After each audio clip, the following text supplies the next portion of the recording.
পানিহাটি পৌরসভার 18 নম্বর ওয়ার্ড 7টি বুথে 7,000 ভোটার, ভুয়ো ভোটার 210, মৃত বুতুরে ভোটার 60। ঘটনায় সরব বিজেপি। আর এই বিষয়ে নির্বাচন কমিশনকে দায়ী করল ওয়ার্ডের সভাপতি এবং কাউন্সিলর। আগামী নভেম্বর মাসের 4 তারিখ থেকে রাজ্য জুড়ে শুরু হচ্ছে এসআইআর। আর ঠিক তার আগেই বিপুল পরিমাণ ভুয়ো ভোটারের তালিকা ধরা পড়ল পানিহাটিতে। পানিহাটি পৌরসভা 6টি ওয়ার্ড খড়দহ বিধানসভার অন্তর্গত। আর সেই ওয়ার্ডের মধ্যেই পড়ে পানিহাটি পৌরসভার 18 নম্বর ওয়ার্ড।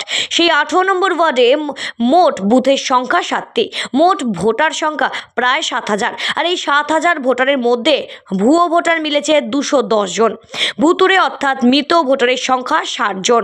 আর এই ভুয়ো এবং ভুতুরে ভোটার নিয়ে সরব হয়েছে বিজেপি।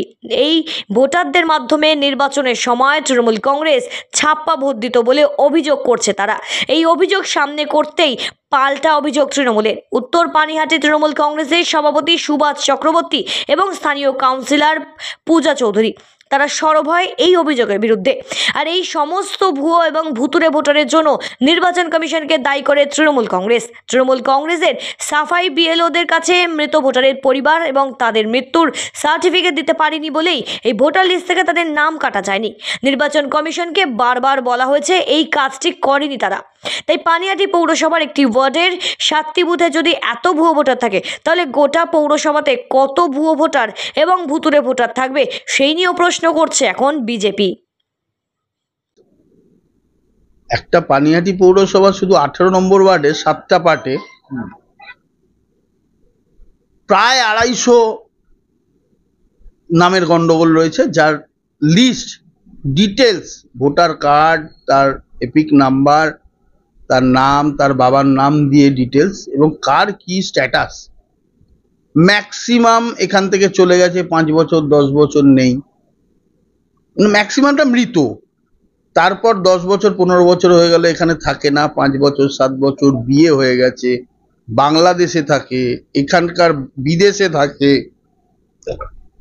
ভারতবর্ষের অন্য রাজ্যে থাকে, একই পার্টে 2বার 3বার নাম আছে। মানে এইরকম মিলিয়ে যে নামগুলো কাটা হয়নি কোনোদিন, যে নামগুলো তৃণমূল কংগ্রেস ছাপ্পা মারে, কংগ্রেসের যাদের বাবা মা মারা যাচ্ছে তাদের তো নাম কাটেই না, কারণ তারা কি করবে, এখন ক্ষমতায় আছে, তাদের বাবা মাকে ভোটের দিন একদিন দেখতে পায়, তারা নেমে আসে, ভোট দেয়, যায়, এই আনন্দ কেউ ছাড়ে মৃত বাবা মার, তো তারা সেগুলো রেখে দিয়েছে। আর এগুলো সমস্ত কিছুর পান্ডা তো নির্মল ঘোষ। প্রথম কথা হচ্ছে অনেকগুলো জায়গায় তো বিজেপি জিতেছিল যে নির্বাচনে, তাহলে এই ভোটারটা সেখানেও রয়েছে। আমি যতটা জানি সেটা হচ্ছে আগে যারা বিএলও ছিল তাদের থেকে আমি খোঁজ নিয়েছি যে ডেথ সার্টিফিকেট ছাড়া ভোট কাটা যাবে না, কারণ আমরাও অনেকের মৃত ভোটার চেষ্টা করেছিলাম, কিন্তু ডেথ সার্টিফিকেট চেয়েও পাওয়া যায়নি, সেই সব ভোটারের ভোট কাটতে পারেনি, সুতরাং সেখানে মৃত ভোটার থেকে গেছে। এটা সিওদের ভুল, এটা ইলেকশন কমিশনারের পলিসিদের ভুল। এখন যেটা হচ্ছে, এখন তো একটা ফর্ম ফিল আপ করলে কেটে দিচ্ছে, তখন ফর্ম ফিল আপের সাথে সাথে বিএলওরা যখন বাড়িতে বাড়িতে গিয়ে ডেথ সার্টিফিকেট চেয়েছে, ডেথ সার্টিফিকেট দিতে পারেনি, অনেকে দিতে পারেনি, যার জন্য নামটা কাটা হয়নি, এটা থেকে গেছে। আপনি কি বলবেন? মৃত ভোটার যদি থেকে থাকে সেইগুলোর নাম বাদ দেওয়ার কর্তব্য হচ্ছে তার বাড়ির লোক ডেথ সার্টিফিকেট দিয়ে তার নামগুলো ডিলিট করবে।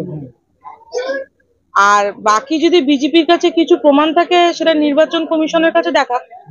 ভোটের নাম তো আমি তুলি না, আর ভোটার লিস্টও আমি তৈরি করি না, ও তো নির্বাচন কমিশন তৈরি করে। নির্বাচন কমিশনকে বলুক, আমাকে বলে কি হবে। পানিহাটি থেকে মনোজ দাসের রিপোর্ট, সঠিক বার্তা।